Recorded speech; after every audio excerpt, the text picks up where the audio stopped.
दोस्तों, मुहूर्त ट्रेडिंग इसको लेकर के बहुत लोगों ने मुझे कमेंट किया था कि मुहूर्त ट्रेडिंग में कुछ स्पेसिफिक कंपनियों के बारे में आप डिस्कस करिए।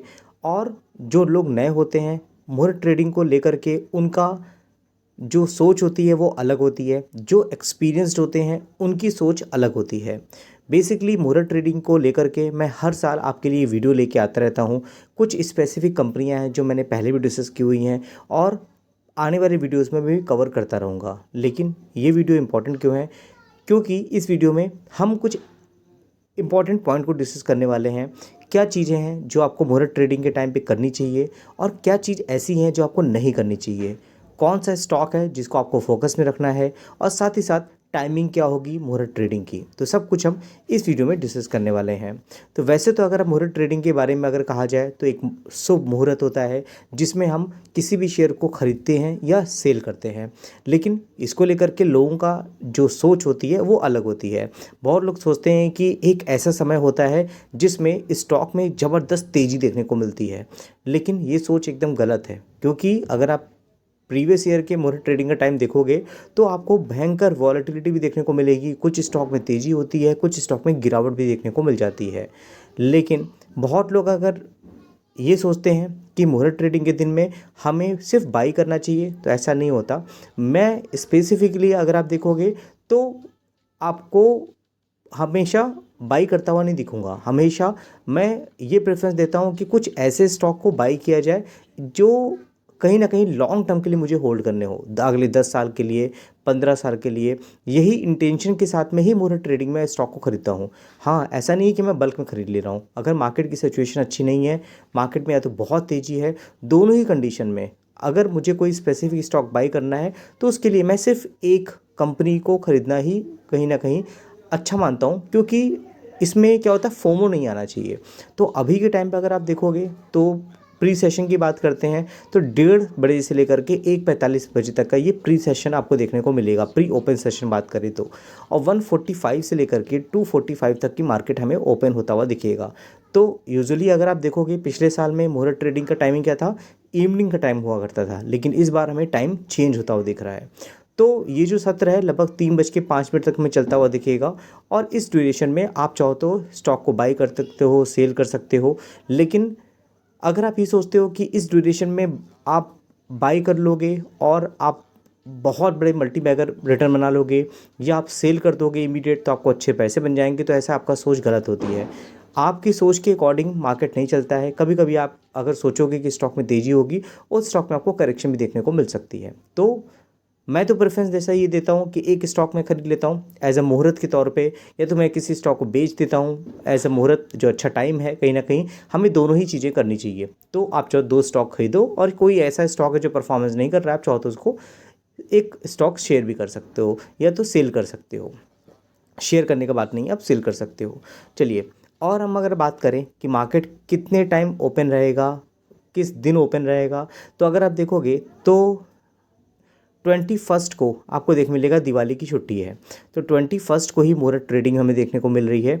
लेकिन उसके साथ में अगर आप देखोगे 22 को भी मार्केट क्लोज है। तो ट्यूसडे और वेडनेसडे 2 दिन यहाँ मार्केट में छुट्टी रहने वाली है। 21 अक्टूबर, 22 अक्टूबर। बहुत जगह दिवाली 20 को ही मनाई जा रही है, लेकिन अगर मार्केट के अकॉर्डिंग देखोगे, एनएससी का जो सर्कुलर है उसके अकॉर्डिंग 21 को ही हमें दिवाली होती हुई दिख रही है। चलिए, कुछ इंपॉर्टेंट कंपनियां हैं जिनको मैंने यहाँ पे डिस्कस करने के लिए आपसे बोला भी था कमेंट बॉक्स में। हाँ, आपको इसमें बाई सेल नहीं करना है, आपको खुद की सोच के अकॉर्डिंग ही यहाँ पे डिसीजन लेना होता है। तो रिसर्च आपको करना इंपॉर्टेंट है। इपैक्ट ड्यूरेबल है मेरी प्रेफरेंस के अकॉर्डिंग, क्योंकि कंपनी कहीं ना कहीं अच्छा काम कर रही है। अगर हम ओडीएम की बात करते हैं, रूम एयर कंडीशन की बात करते हैं, तो कहीं ना कहीं फास्ट ग्रोइंग कंपनी में इस कंपनी का नाम लेते हुए मिलता है। लेकिन अगर आप ये सोचो कि देखो कोई कंपनी मैंने चूज़ कर ली है, वो स्टॉक मैंने चूज़ किया तो उस दिन से स्टॉक में हमेशा तेज़ी देखने को मिले, तो ऐसा कभी नहीं होता। आपको बड़ी बड़ी कंपनियां हैं, हमेशा गिरावट देखने को मिलेंगी, और उसी तरह से लॉन्ग टर्म में स्टॉक में पैसे बनते हैं। मार्केट कैपिटलाइजेशन अकॉर्डिंग छोटी कंपनी है। और बाकी फंडामेंटल देखोगे तो मैंने पहले भी डिस्कस किया हुआ है, प्रमोटर होल्डिंग भी सही है और एफआईएस की होल्डिंग भी देखने को मिल जाती है। पब्लिक होल्डिंग आपको 46% की देखने को मिल रही है। साथ ही साथ जैसा कि मैं आपको हमेशा बोलता आ रहा हूँ, डायनेमिक केबल, ये इस कंपनी का जो कंट्रीब्यूशन दोस्तों है ना, अगर आप इंफ्रास्ट्रक्चर में देखोगे, अगर आप रियल एस्टेट में बात करते हैं, जो इंफ्रास्ट्रक्चर का भी पार्ट है, पावर सेक्टर की बात करोगे, पावर डिस्ट्रीब्यूशन की बात करोगे, जहाँ लाइट का काम है, वहाँ पे आपको अलग अलग कंपनियां हैं जो पावर में काम करती नजर दी जाती हैं, जो केबल में काम करती हैं। लेकिन उसमें छोटी कंपनी की बात करें तो डायनेमिक केबल है। मैं शुरू से आपको कवर करता आ रहा हूँ। मेक इन इंडिया की तर्ज पे ये कंपनी बहुत अच्छी तरीके से ग्रो कर रही है और कहीं ना कहीं अच्छी तरीके से यहाँ पे रिटर्न बना के इसने दिए हैं। इंटरनेशनल प्रेजेंस देखने को मिलती है, गवर्नमेंट कंपनियां हैं, प्राइवेट कंपनियां हैं, सब आपको इसकी क्लाइंट क्रॉप में देखने को मिल जाती हैं। और फिर कंपनी है सिरका पेंट। अगर आप देखोगे तो बड़े बड़े दिग्गज प्लेयर हैं जो पेंट सेक्टर में काम कर रहे हैं, लेकिन उनके रिटर्न नहीं बन रहे हैं। लेकिन ये कंपनी देखोगे बहुत ही कंसिस्टेंट तरीके से रिटर्न बनाती नज़र आ रही है। आने वाले भी 1-2 सालों में ये कंपनी भी हमें कहीं ना कहीं अच्छी ग्रोथ दिखा सकती है।